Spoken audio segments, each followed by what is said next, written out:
Hey everybody! Thank you for joining me for this Kalish Institute webinar brought to you by myself, Duncan McDonald, from Origins Medicine. I am senior faculty at the Kalish Institute, so me and Dan Kalish are teaching all of the classes, and I wanted to start doing a number of webinar series about sort of common health complaints, common health conditions, and how functional medicine really has the ability to get to the root of some of these issues. And thus, by getting to the root to them, we can actually do something about them. I wanted to ask a favor though, if someone wouldn't mind typing into the chat box if you can hear and see me okay. Just want to make sure that I'm not talking to a blank computer. Okay, awesome. Thank you.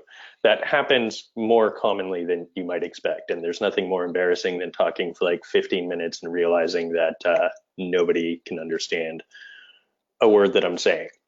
Um, so today we're going to be talking about autoimmunity, and we're going to be looking at it from the perspective of functional medicine, which means that we're looking at a systems-based approach to a health issue, and we're using kind of advanced testing in order to try to uncover what some of the root causes are.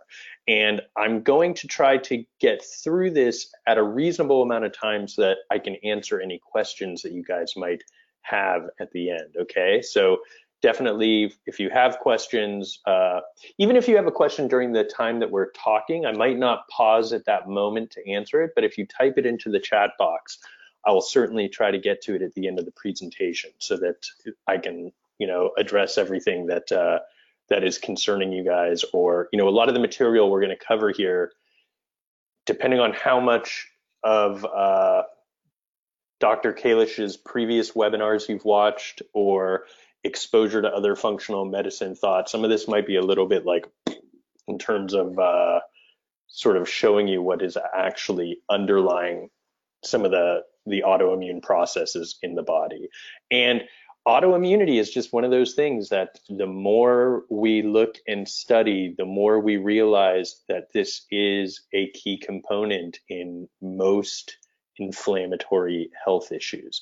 So even things that you might not think are autoimmune can have this autoimmune component to them when we look a little bit deeper.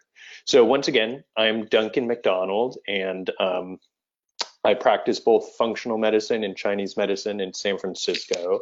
I also do telemedicine, so for people who are looking for functional medicine support and you don't live in the San Francisco Bay Area, that is no problem. We can always support you via telemedicine. Dr. Kalish also does telemedicine as well. Yeah, let's get to this, huh? So I wanted to start by so just one other thing about my background. So I've been in practice for 20 years. Okay, so I'm not new to this. I've seen it clinically all the time in terms of autoimmune diseases. Chinese medicine is also a systems-based medicine. So Chinese medicine and functional medicine really fuse together in terms like all these advanced lab tests and stuff that we have that we test hormonal status or other, like these would have been part of Chinese medicine if it existed 500 years ago.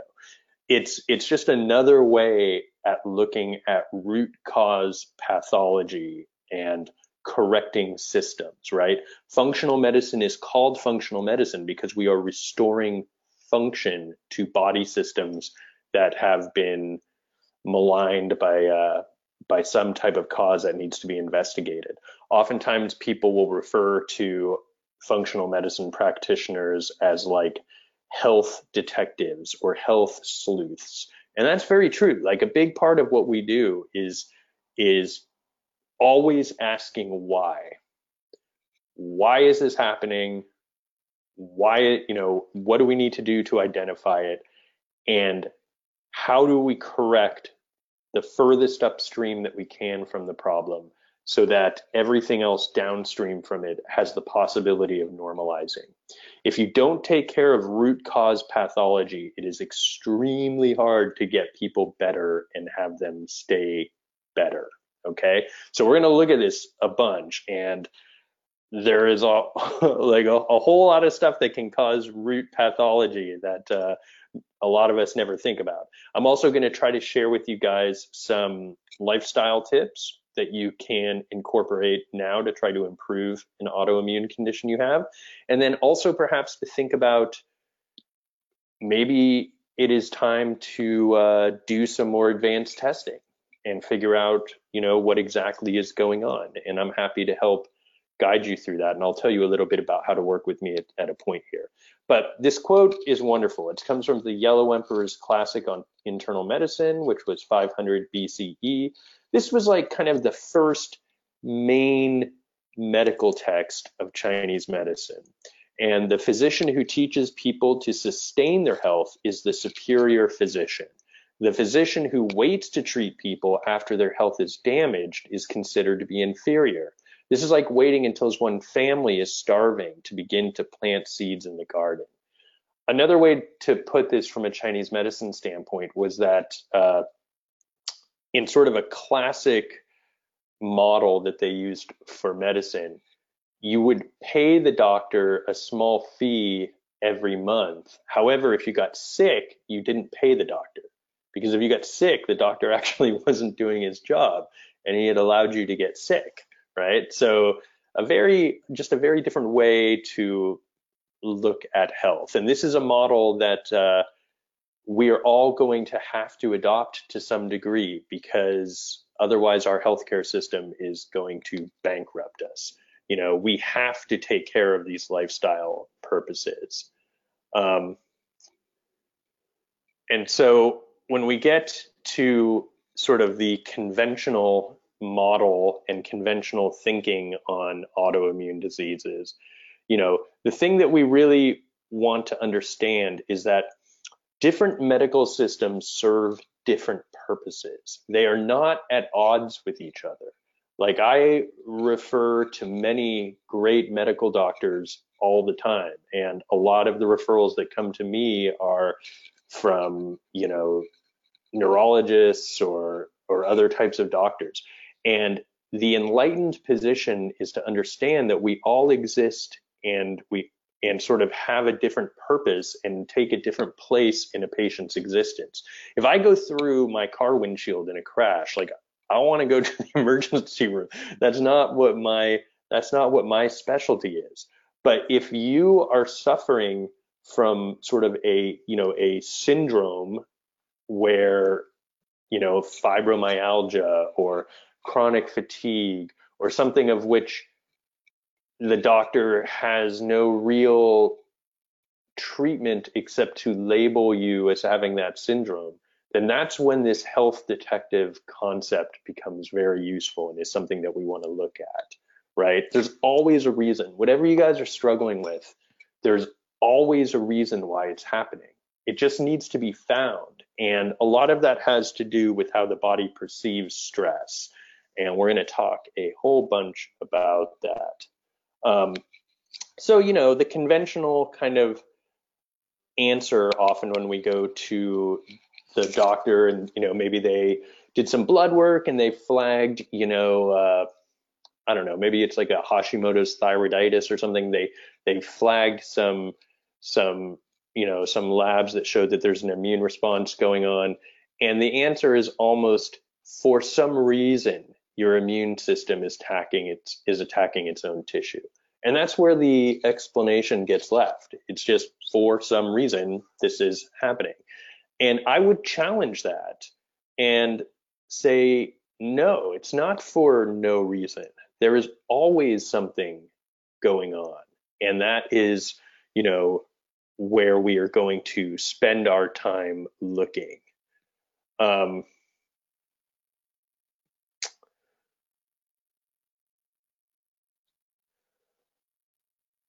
Okay. All right. So once again, if your diagnosis, so in any type of medicine, it begins with the diagnosis. The treatment follows the diagnosis, and then hopefully, the outcome follows that. But if your diagnosis is poor to begin with, it's impossible to have that natural flow to a good treatment outcome. So if your diagnosis is for some reason, then the treatment strategy, the only thing you've identified is that there is an immune issue happening. There's some type of immune problem that is irritating the body's natural immune function. So therefore, suppressing the immune system becomes the next logical step rather than looking at, what could be happening underlying this. But there's some real issues with suppressing natural immune function. Like, I always crack up. I mean, we all laugh about all the drug ads and everything they say. But when you look at something as simple as like, like allergy medications like Flonase or Zyrtec or these types of things, we will see in the fine print and the quickly worded discussion that, frequent viral infections are common with the use of it. And frequent viral infections are common because if you're suppressing the body's immune system, you leave yourself open to other not great disease risks, like different types of infections or cancers. Our immune system, it is constantly monitoring what we have going on in our body, and it is clearing those precancerous cells. It's getting rid of these low-grade infections before they set root. Like one thing we do in functional medicine a lot, and I'm going to talk about this in a few minutes, is we test the body for infections. And, in standard of care, that is not typically done. And we are all walking around in a sea of infections all the time. I'm not a germaphobe, so don't think that I'm going down that path. But why do some people have a bunch of infections and other people don't? Right? Well, it comes down basically to the status of our immune function and our body's ability to fight off those infections or clear those precancerous cells. So I would challenge this idea that suppression of the immune system is the best way to go in an autoimmune case. However, I'm going to say that in a very measured way because you can have an extremely severe and painful rheumatoid arthritis case or some kind of really bad plaque psoriasis or something. And while we are figuring out the root cause, while we are looking for, what is driving this pathology, it may be necessary to use medications like that. And I'm glad that they exist. I mean, they can sometimes really help us get from point A to point B. However, I mean, you just got to look at the side effects on those medications to know that that's not something you want to do for your whole life. I mean, the best medicine is what provides the most amount of relief to the patient with the least amount of side effects at the time. And if we are thinking from that standpoint, if there is severe pathology, like someone is in a lot of pain or they're really, really suffering, then those medications may be what we need to do while we're figuring out our other stuff and doing a proper workup of what's going on. So don't feel like, if you've had to take medications like that in the past, don't feel like that's some kind of failure or that, the pharmaceutical drugs are evil or something like that. That's not the viewpoint that I take. I want to be on the least amount of medications as I possibly can and maintain my health. However, there are times when some of those drugs are important and useful, and I wouldn't want you guys to think that that my opinion on that is something other than that. So, we can talk a little bit about the myths and the facts of autoimmunity. There's this myth that autoimmunity is a mystery, that we don't know what causes it. Like, who knows? Like, some people's immune systems just freak out and start attacking their own cells. And we know that this is not true. So one of the things that is a real strong point of functional medicine, and I kind of want to emphasize this to you guys, is that functional medicine is constantly trying to keep up with the latest science in physiology and treatment. Now, you would think that that would be true in conventional medical care as well. However, it takes a decade at least for our advances in science to actually show up in standard of care within conventional medicine. So, like, I can take just some kind of low level example, like, stuff that we've learned about the GI tract and the immune function within the GI tract and its role in autoimmunity. There are, for instance, there's a whole class of bacteria that are known to be autoimmune triggers now. And this is information we've just learned in the last decade. And yet you have, and Prevotella would be an example of one of those. There's some other ones too. But, we have all of these patients who are suffering from, quite severe autoimmune issues, and they are not being screened for these infections. Like, how is that possible? You know, like, I've asked several GI doctors, quite frankly, like, why do we not test for these infections? And the answer is usually that it's inconvenient. The patient has to take a lab kit home with them, and usually most conventional medical situations do not like to send lab kits home. They like to do their labs in-house. They like to do serum labs. They like to do blood labs. But we're going to talk a bunch about why. I mean, blood is one technology, but not necessarily the best for everything that we want to measure. Blood only shows you what is actually circulating in the blood. It's not showing you a whole lot about the dynamic processes of the body. But that's another little aside. So anyway, one of these other sort of myths is that diet and lifestyle has no effect on autoimmune disease. And this could not be less true. Okay. Now, they're not the only things that matter, but diet and lifestyle can exacerbate a situation that we have. And, a classic example that we'll talk a little bit more about in a few minutes is gut permeability. This is another good one with the idea that it takes time for knowledge to circle down from, from the research into conventional care. So just as a little aside, like, probably 15 years ago, I was looking at PubMed trying to find sightings for something I was writing on gut permeability and how we test for it with zonulin or other, there's ways that we test for gut permeability. And at the time, gut permeability, and some people will refer to it as leaky gut. So that's what I'm talking about. If you hear me mention gut permeability, I'm talking about leaky gut, right? Leaky gut's kind of the more culturally popular term for it. The more medical term is the gut permeability.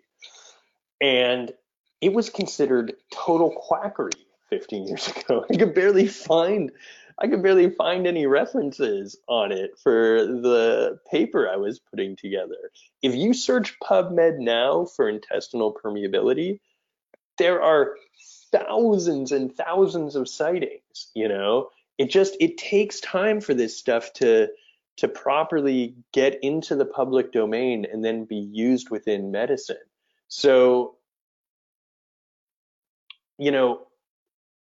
we're going to look back on the stuff that we're doing now in 100 years and be like, oh my God, what were we thinking?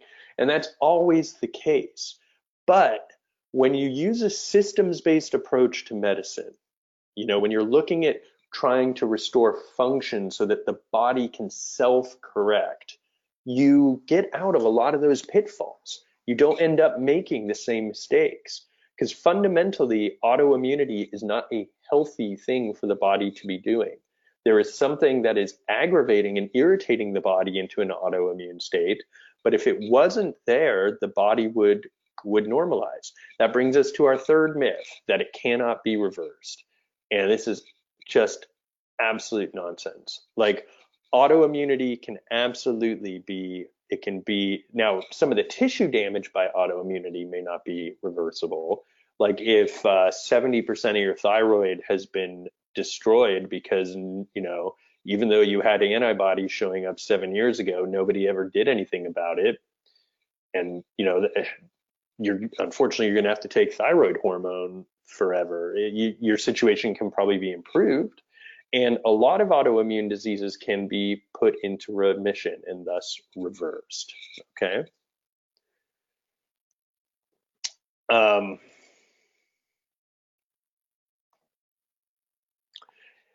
yeah. So this is basically what I was just saying. The underlying of cause of autoimmunity is typically just never addressed. Um, the standard conventional care is to wait until symptoms are so bad that something has to be done, and then you are put on an immunosuppressive drug or put on heavy doses of prednisone or other things that, methotrexate, which you're talking about basically a chemotherapy drug, things that are very powerful medications that have very significant side effects. Um, and sorry if you guys hear laughter or something. That's my 8-year-old playing Fortnite, and I don't really know what to say about that. Okay, so a very interesting fact to think about in terms of why we want to address autoimmunity from the moment we see it.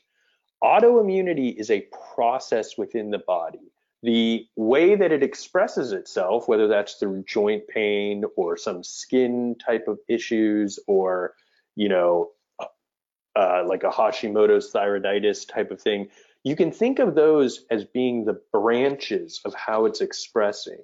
But the root cause pathology is still there. So if you have an autoimmune disease, you have 3 times greater chance of developing another autoimmune disease than people who do not have an autoimmune disease.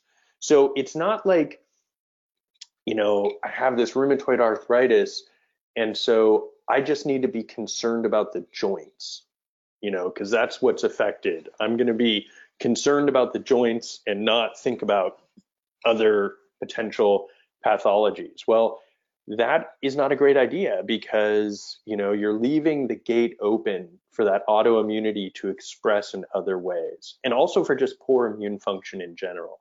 So 50 to 75 million Americans have some type of autoimmune disease that they're struggling with. They estimate 12.5 million people worldwide. But these numbers are probably massively underreported, and that's just because of the way that our healthcare system is fractured, and diagnoses are sometimes not entirely clear.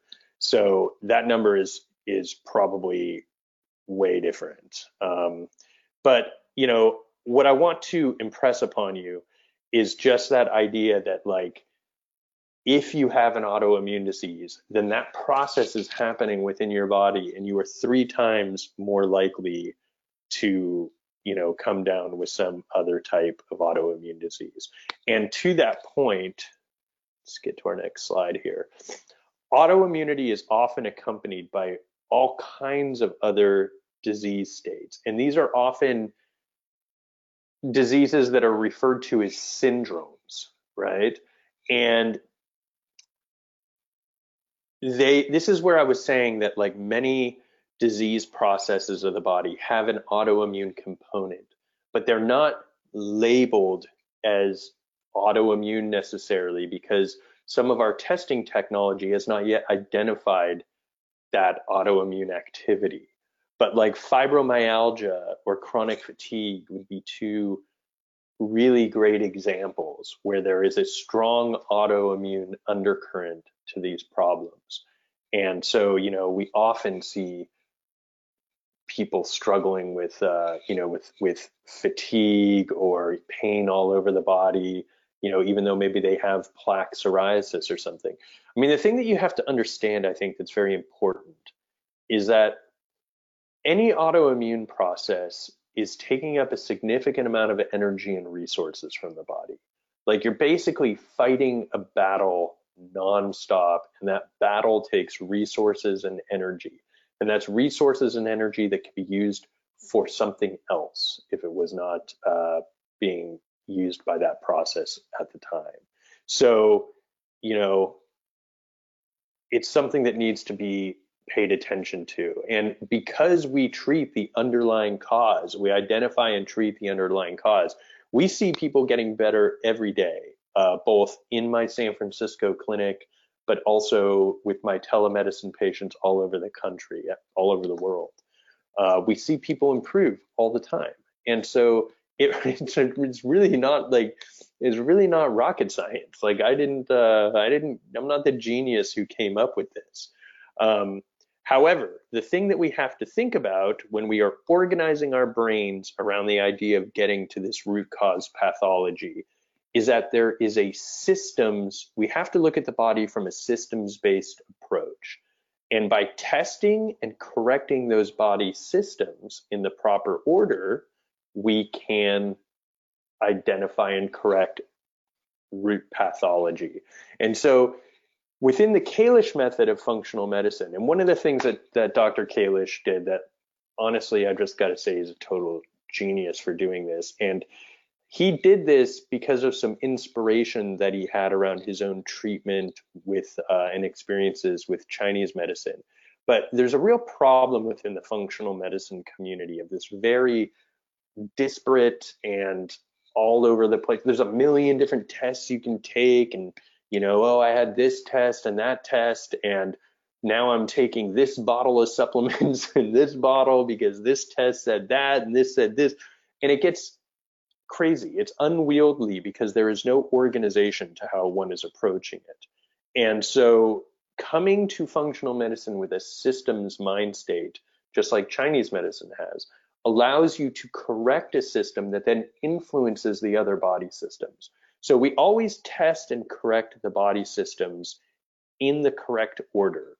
And so we have our neuroendocrine system, right? This includes things like our adrenal hormones, like cortisol, that probably everybody's heard of. Our neurotransmitters, female hormones would fall into this category, and our energy production, like our mitochondrial energy production, falls into this.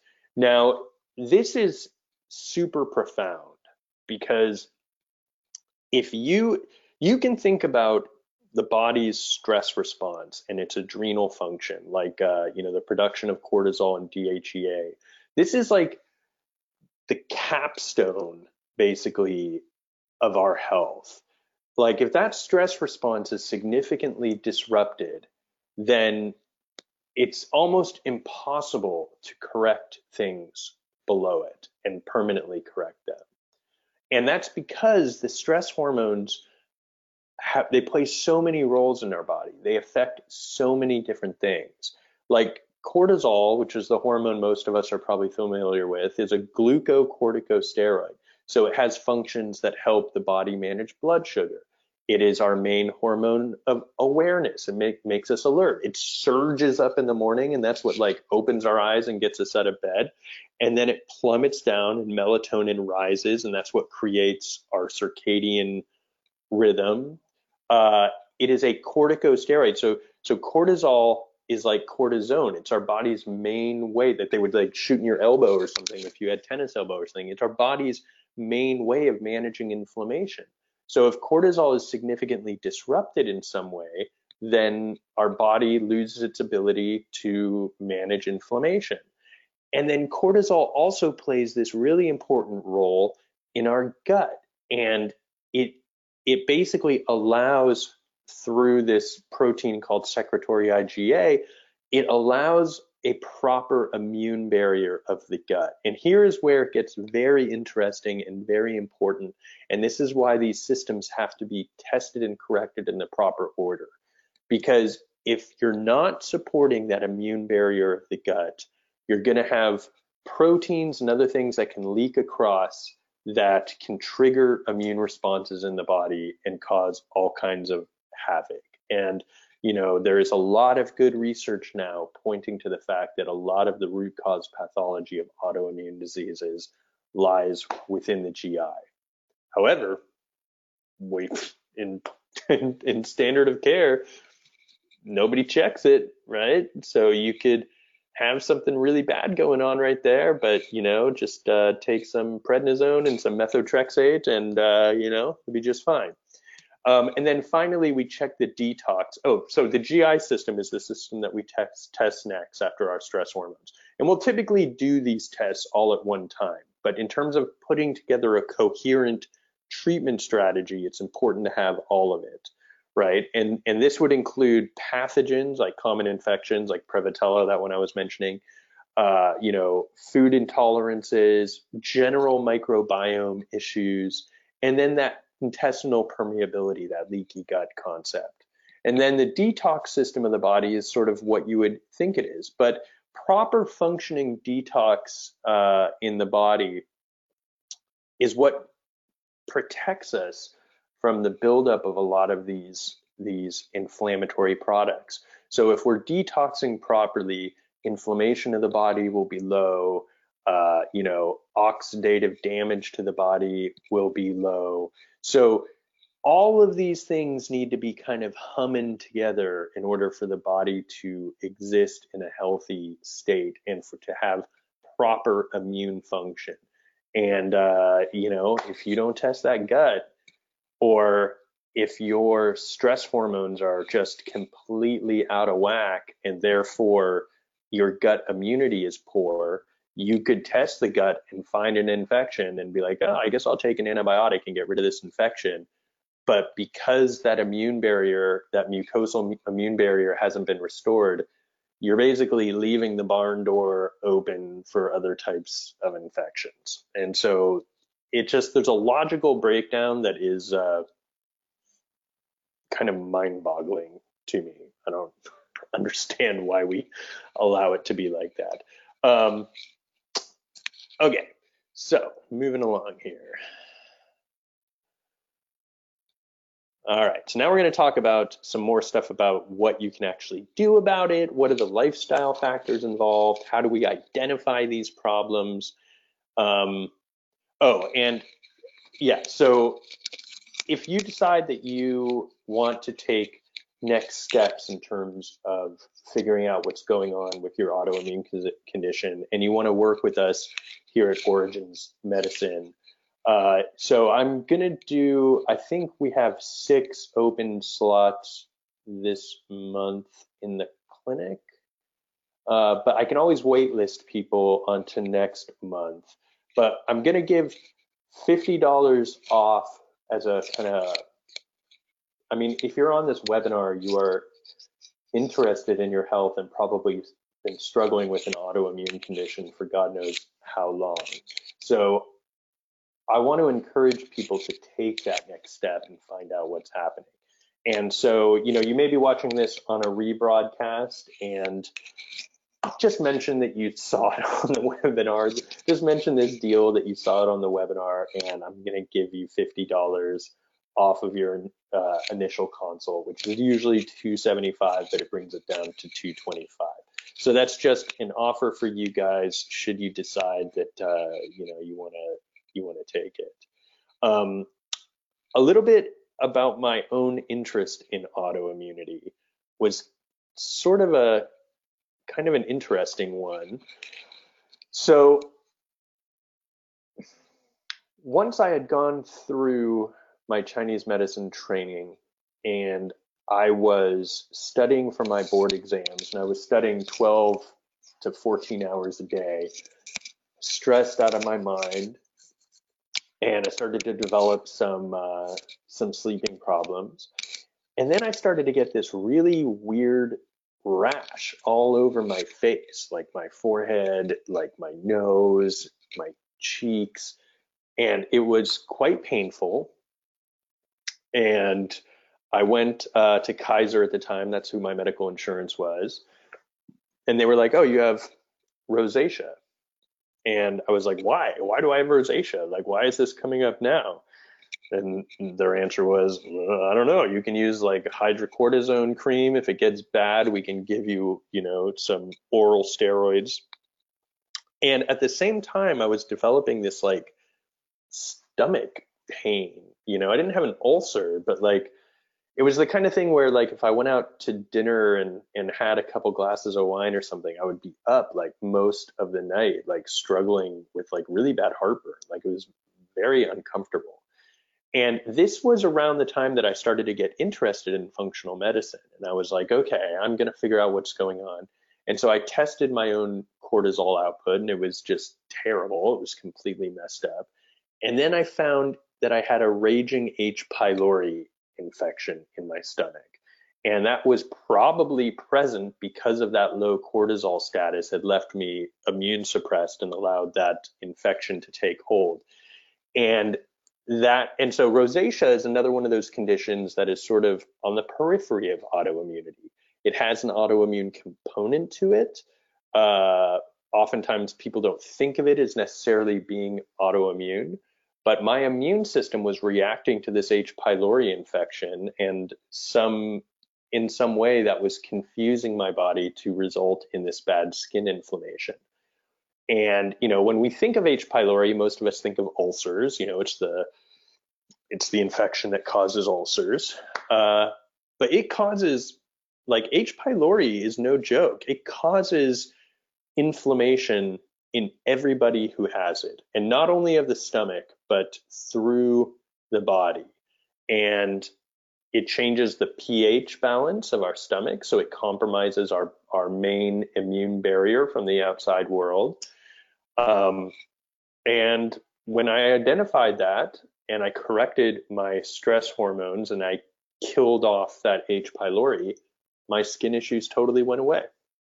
Like, if it hadn't been for Dan Kalish kind of leading me down this path, I mean, I was already a medical professional. I was doing everything within Chinese medicine that I could think of to resolve this. And, all the dermatological formulas, all this stuff, nothing was having an effect.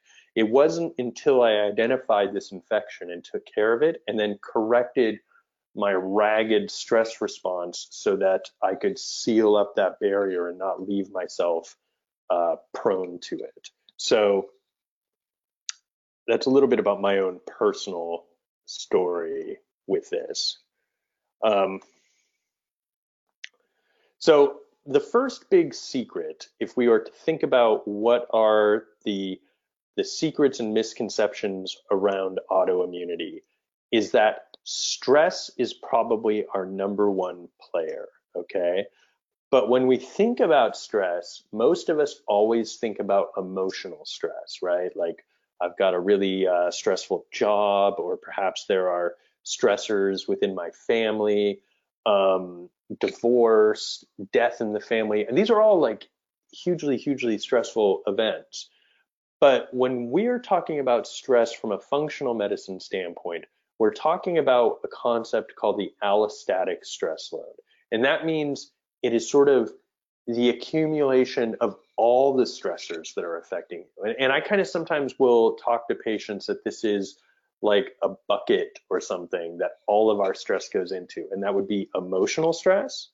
That would be infectious stress, like that H. pylori was for me. It can be toxic stress on the body, environmental toxins. We're living in a very increasingly toxic world, and we're just catching a glimpse of like what this is doing to us. Like, we are not separate from our environment. As much as we like to believe this little bag of skin somehow keeps us separate from the environment, that unfortunately is not the case. And so this toxic load on the body causes significant problems. And the thing to remember about that stress response is that it sort of was designed for an ancient physiology, right? It was designed to keep us alive. And it was not designed for chronic stress. It was not designed to be constantly poked at. And this is where that concept of adrenal fatigue comes in. And that's the last time you're going to hear me use that term, because that term makes me almost a little nauseous. And the reason I say that is it does not describe what is happening physiologically with the body. And it is wrong for healthcare providers such as myself to use a term that is incorrect when we have better terms. It's confusing for the patients, and it is confusing when we are talking with other physicians of other types. So it's not that the adrenal glands become so fatigued that they can no longer like produce the hormones necessary for health.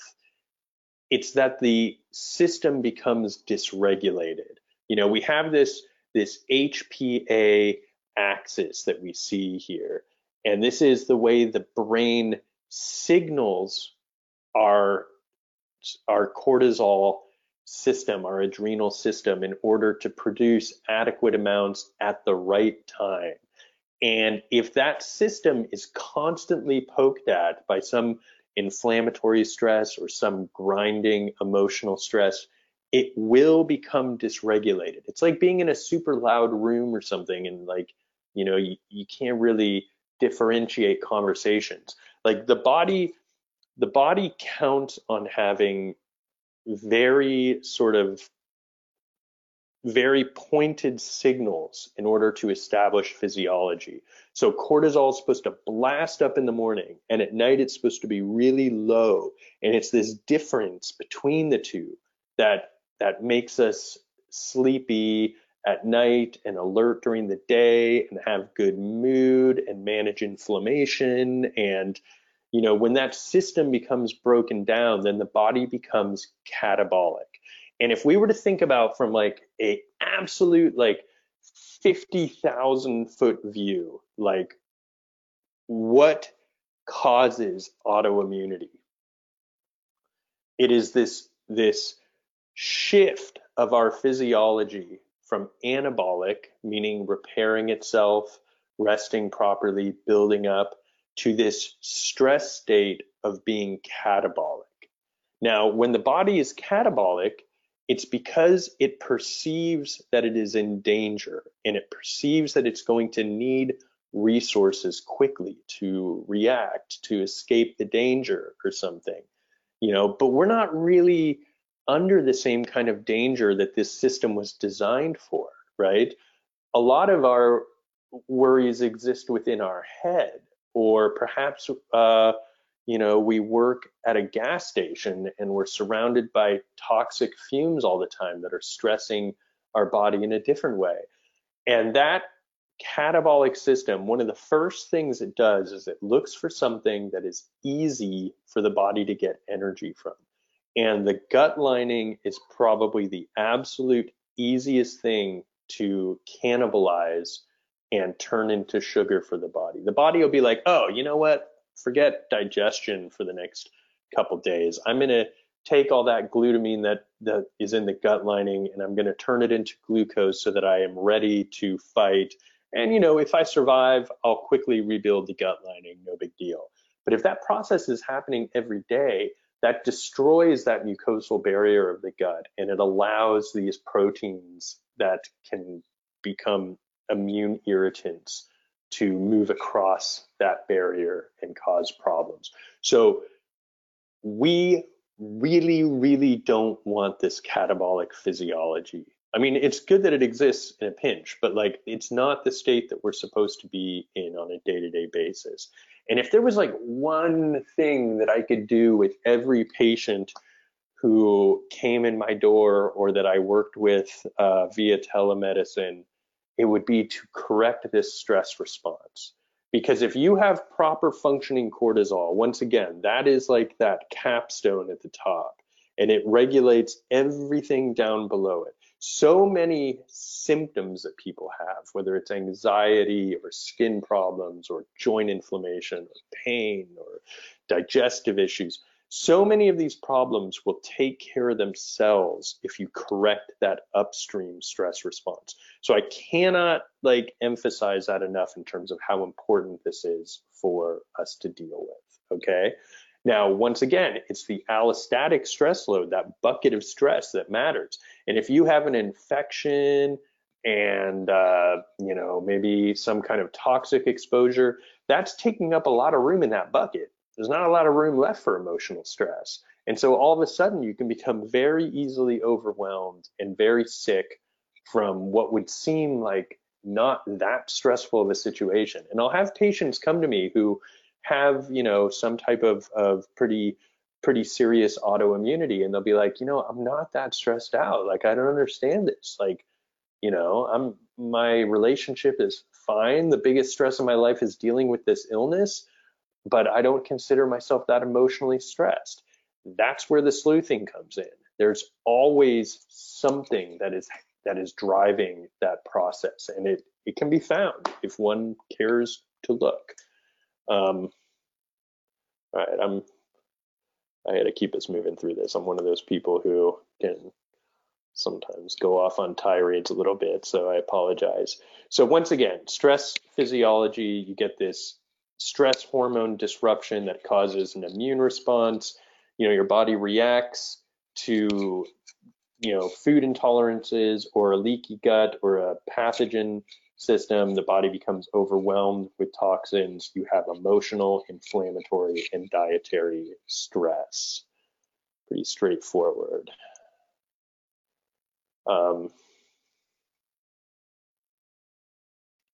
Just make sure this computer is doing indeed what I want it to do here. Okay, so stress management. Let's talk about it for a minute. You don't have to sit like this woman is sitting with your hands in this position or something. However, there's a reason why meditation has existed, since man has been writing stuff down. And that's because it is very, very important that we relax the nervous system in some type of profound way pretty much every day. Now, there are some technologies that can help us do that. Some people are like, oh, I cannot meditate. I would challenge you on that. I would say that if you find yourself to be a bad meditator, you probably haven't found the type of meditation that works well for you. So I struggled with this for years. I would go on Zen retreats and, trying to do all these strict forms of meditation, and it was just a struggle. And for me, when I found transcendental meditation, it felt indulgent to me.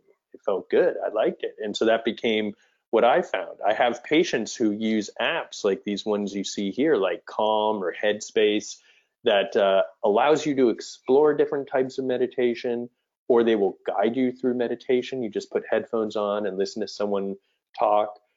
People can get the same experience through prayer, or some deep spiritual connection to whatever your own spiritual path might be.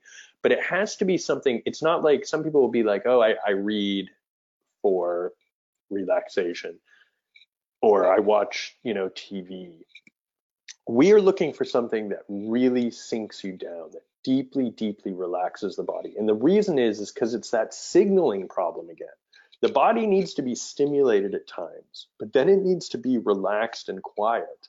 And we've lost a lot of that relaxed, quiet time in our lives. And we need to rediscover it. It's like a signpost being stuck in the ground of the nervous system, being like, hey, this is what relaxation feels like. Remember this? Like, this is where you should be tracking back to. And that's what determines that catabolic versus anabolic state of the body. And hopefully I'm not throwing out too many terms that you guys are unfamiliar with. Breathing exercises, once again, of course, there are, just if you go into YouTube and just like look up just like basic like 4-1 breathing, or some basic breathing technique, like there is very little else that can cause such a profound physiologic change in the body as some of these breathing techniques. It's a simple tool that we can all learn very quickly in terms of proper breathing. It makes a huge effect. I would challenge you to find any pharmaceutical drug that can cause the immediate physiological effects that breathing exercises can have. And so once again, that's a way that we can simply take a time to pause and relax. And it seems so simple that like we would blow it off and think, oh, it can't be all that profound, but it's super profound. It's, really makes a huge, huge difference.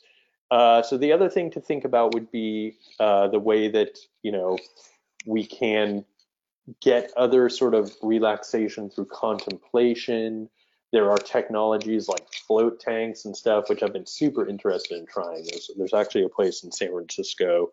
I just haven't had a chance to get in there yet. But, there are people trying to answer this question of how can we get our wellness back by counterbalancing the stress. And the other concept that I use with patients a lot that I'll bring up here is this idea of it's almost like an equation, right? If you're going to put a bunch of stuff on one side of the equation, work stress, family stress, infectious stress, toxic stress, all these stressors, what do you have on the other side? And why do you think you're going to be healthy? Like if you have all this stuff piled on one side and you don't have anything on the other side, like, your body is going to break down, whether that turns into an autoimmune condition or some other type of chronic illness. That's what happens. That's what happens to us when we break down. There's one of those float tanks. Super interested in trying that. I gotta, like, oftentimes there's like Groupon deals for them and stuff. So I really need to get to do that. Anyway, this isn't a webinar on float tanks. And once again, emotional and spiritual time.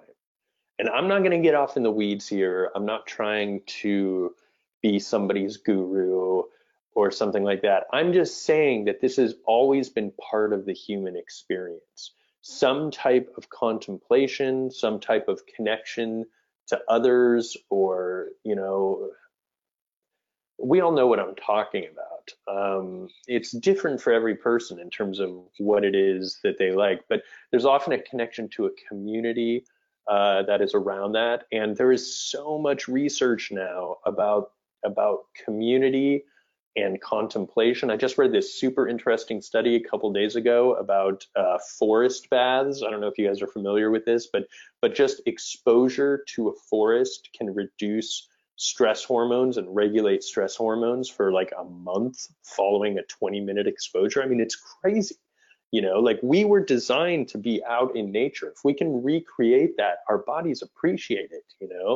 So, these are just some simple things that we can do to help get that under control. And then the next one I'm going to hit here is like one that you guys have probably seen coming from a mile away. But sleep is absolutely critical for our immune response. 40% of Americans get less than recommended sleep. I would bet it's more than that, actually.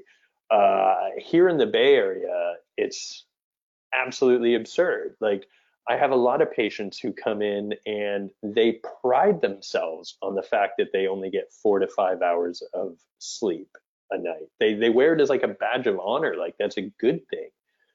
Our body releases human growth hormone when we are sleeping at night. And that is what repairs a lot of tissue and problems in the body, including immune regulation. And if we are not sleeping, or if we're drinking alcohol, that prevents the excretion of human growth hormone. Or if we have to use, Ambien or Valium or Klonopin or something in order to sleep, that changes the nature of the sleep. It changes the level of sleep that we get down to. And unfortunately, that hormonally messes with us. Sleep is like a biological right. This is another one. I know that this is not our webinar today, it's not on sleep, although that's one that I really want to do because sleep is a biological imperative. We are meant to be able to sleep. If you can't sleep, there is something going on that needs to be sorted out. And we've gotten so good at tranquilizing ourselves with drugs like Ambien or something that we've thought of that as being a solution. And like, it would be like, oh, I can't digest or I can't breathe or something. Your body knows how to do it and fundamentally should be able to do it. And if it's not doing it, there's something up. And that's something that we need to figure out. You want to give yourself time for bed to settle down. A big part of this too is our exposure to blue light spectrum. We sit there with like e-readers or screens like 3 inches from our face, and then we wonder why we can't sleep. Well, the pineal gland produces melatonin in the absence of the blue light spectrum. So, the sun is out, we're exposed to the full spectrum of light, melatonin is suppressed, right? And this is actually a super interesting point in my mind. So when the sun goes down, melatonin starts to come up, right? And that is the absence of the blue light spectrum, because you can be sitting around orange red light like you would have from like a fire, and that does not interrupt melatonin production. So this is probably how we evolved over millions of years of being around fire after the sun went down and our body adapted to it. But even a small amount of blue light exposure will just shut that down, just kill it. And then once again, another big stress on the body, and immune regulation is shot, right? So, another reason why we got to think about sleep. All of these things. I know that you guys are like probably like, oh, but I just want to know about my autoimmunity. This is the autoimmunity. Like what we're talking about is what is causing it. I don't know what's happening in your case. We would have to like figure it out with a proper history and appropriate testing. But these lifestyle factors are what will keep you healthy. Once, we figure out what's going on with you, it's correcting lifestyle that maintains our health. And one of the beauties of functional medicine and Chinese medicine as well is that it is this focus on, on getting our lifestyle back in order. Um, so once again, then we have our GI system, and stress, poor diet, drugs, all these things will impair the immune response in the gut, and that's like opening the barn doors, and then all of a sudden we've got candida overgrowth, and we've got 5 different bacterial infections and some protozoa. All of those are poking holes in our gut lining all the time, irritating the gut and destroying our immune barrier, which then allows these proteins to leak across, and bam, all of a sudden you can't get your rings on your finger anymore because your joints are so inflamed, right? And it's that process at work. This is just a picture of some bugs. I don't really know why I kept that slide in there. Okay, so our progression of leaky gut type of stuff. This is just to show you the idea that, it is that gut lining being cannibalized and broken down that allows all of these other things to do damage that they wouldn't normally do. Our digestive tract is really weird, right? Because it's sort of on the outside of our body, if you think about it. Like, we eat stuff and it goes through this tube in our body, and we selectively take what we want out of that and put it into our bodies and selectively get rid of other stuff. But that tube is not really like in direct contact with our insides, right? So it's this weird, that's why it's the biggest immune barrier of our body, and where we have to look for autoimmune issues, because it's that big long tube where this happens. And then you get food intolerances and the other issues like we were talking about. All right, I'm going to kind of blow through a little bit of this because I want to be able to get to questions that you guys might have, and I know that probably this isn't the only thing you want to do with your evening. So when we think about repairing the gut to repair that immune barrier, we've got to test and remove existing pathogens. We need to cut out the stuff that is irritating it to begin with. So, possible food intolerances, or maybe some medications that aren't working for you, toxic exposures. And then we need to eat a healing diet. And, almost every culture on the planet besides us here in the US eat some type of fermented food with almost every meal, whether that is like miso or sauerkraut or like natto, which is a real struggle for me, or kimchi, which I love. Like most cultures have some fermented food, and we don't. We like to take probiotics, but fermented foods are far, far more powerful than probiotics. And then we want to test and remove pathogens. So this is where we get into advanced functional lab testing. And so the test, it's kind of like an arms race in the test world. So there are, everybody's trying to come at about the same price point of a few $100s, and different companies will have different focuses for what they're doing. So My personal favorite right now is Diagnostic Solutions and this GI map test. And the reason is that it's a PCR test, which is a genetic test. So it's almost like crime scene technology, right? You're like looking for the villains by magnifying DNA from a stool sample and finding out what's there. And it's an extremely accurate test. So in this example that we're looking at right here, there's some salmonella that was found, you know, a little bit of some viral pathogens. But this will show us all kinds of stuff from C. diff, which is horrible, to E. histolytica, to, this test is designed to find the villains. So there's other tests like Genova's GI effects or some other ones that you may have heard of or be exposed to that tell us more about the actual biome itself and the relative amounts of different bacteria within the ratio there. And that's all super interesting stuff, but we don't really know clinically that much to do with some of that stuff yet. So for me, I like to stress the fact that you cannot have a healthy biome situation if these villains are present. They have to be identified and gotten rid of. And by doing that, you take a massive inflammatory stress off the body and you drain some room in that allostatic stress bucket so that you have room for other things in your lives before you become overwhelmed. Um, Inflammatory foods are what you guys probably know. If you're watching this webinar with me, you've probably read some books, maybe some of Dr. Mark Hyman's stuff, or you've read some of Dan Kalish's stuff or been on a few of these other webinars. We typically want to pull back on immune provoking foods like gluten, dairy, refined sugar, this sort of stuff while we heal the gut. And it's never a good thing for us to have in any large quantity in our diets. Eating a whole foods diet is extremely, extremely important. However, the body should not be so sensitive to these issues, to these substances, if we have a healthy gut.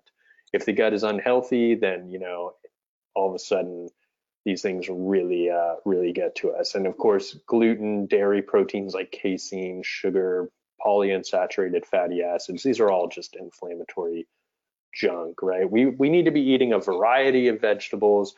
I like to think about 2 cups of vegetables every day. We want to have protein from clean, good sources. Pay money for your food, okay? Like if there's like, I forget what this statistic is exactly, but I remember reading about how as Americans, we actually spend the least amount of our income on food. So spend money on food and, things like bone broth, fermented food, probiotics, multi-packs, anti-inflammatories that are natural, things like curcumin, foods that heal the gut like L-glutamine and stuff like that. These are supplements that can help the body restore gut lining. But once again, what are you going to do? Dump a bunch of L-glutamine on a gut that's got E. histolytica in it? You have something that's destroying your gut lining, and all you're doing is adding more back in for it to destroy, which doesn't make a whole lot of sense. So understand where your food comes from, eat in a relaxed state, enjoy yourself. On the Origins Medicine blog, and I would please encourage all of you to visit my website, which is originsmedicine.com. You can book an appointment there if you want, but I have information on my blog about how to kind of eat well in a busy world like we live in, and in a sane way. And I've got a email list there that you can sign up for what I think is a informative newsletter that I like to give people on how to stay healthy, and also our Facebook page too. Like, please sign up there. I give information weekly on health related information. The detox system this is like a topic that gets pretty nuts.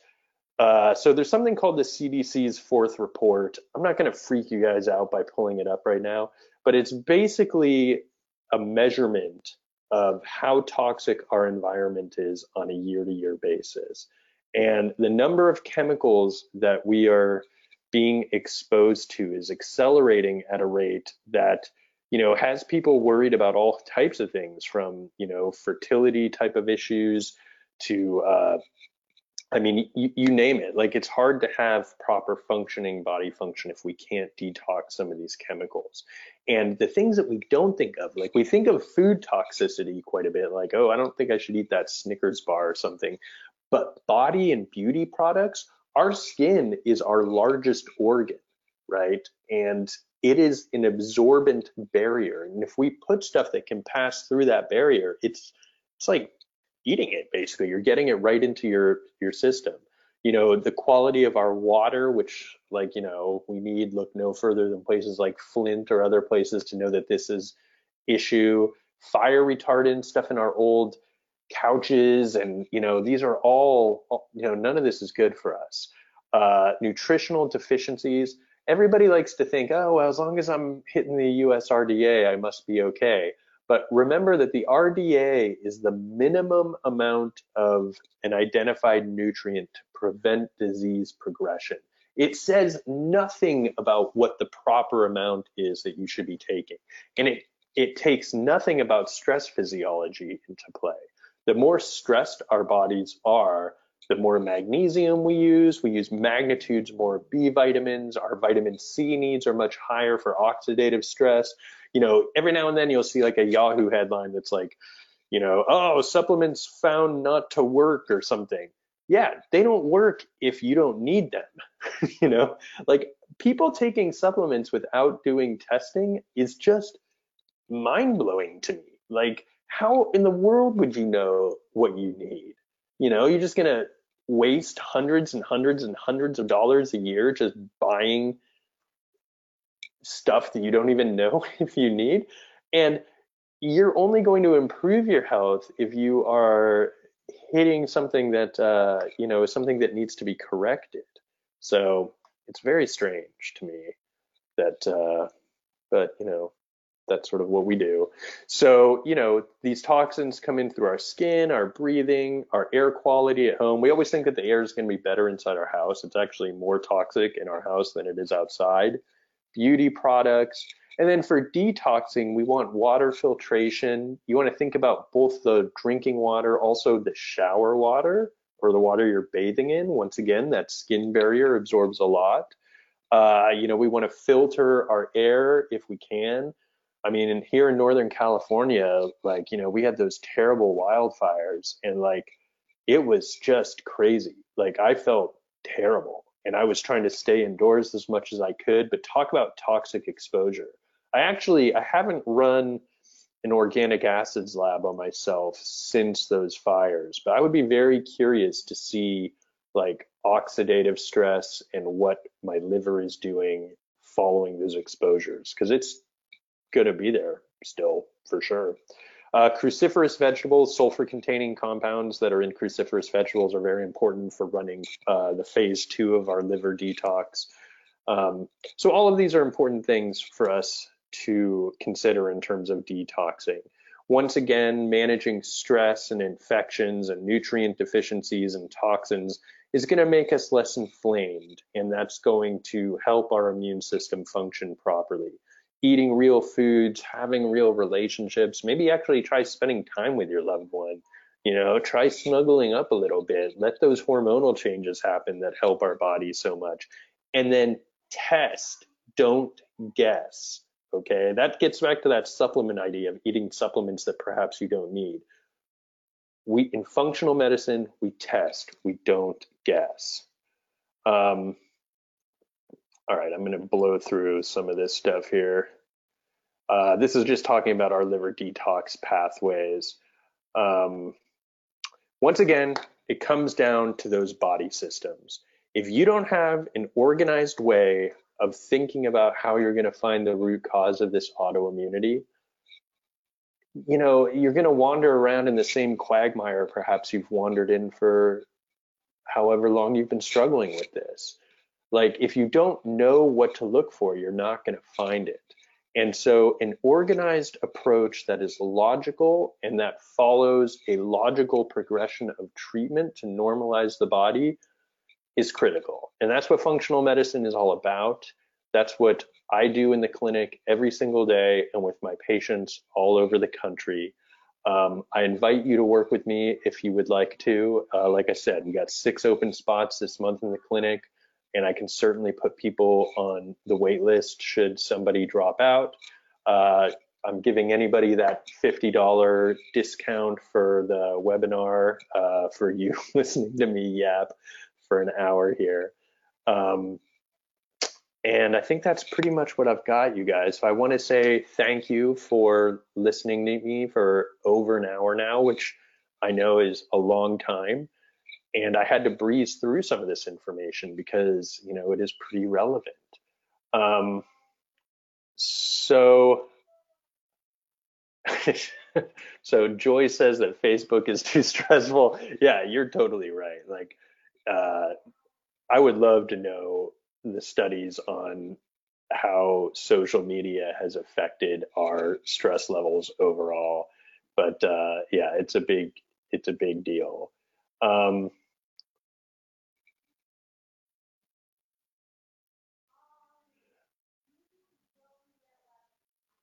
so there's people asking some questions that are pretty specific, and I can't really get into diagnosing or treatment within this webinar context. We would actually have to uh, you know, do our paperwork and stuff and have stuff thought about in terms of being able to do that. Someone is mentioning that they have a huge cortisol surge at 2 a.m. Cortisol rhythm disruption is the biggest problem. Okay, so you know it's supposed to go up in the morning and then be 1/20th when you go to bed at night. There's supposed to be a smooth curve down, and if that rhythm is disrupted, that's what people experience as symptoms. Like like this person is mentioning, they'll wake up at 2 in the morning, like alert, like what's going on? Maybe heart racing, maybe something else, and proper rhythm needs to be restored once again. Otherwise, you know, you're probably tossing and turning for an hour before you wake up then, and you know, hopefully you get back to sleep, but oftentimes people have to get up at 6 to go to work. So how much real sleep are you actually getting? Not enough, I'll tell you that. Um, so someone's asking about my thoughts on autoimmunity in the form of allergies, like you know pet dander, hay fever, all these.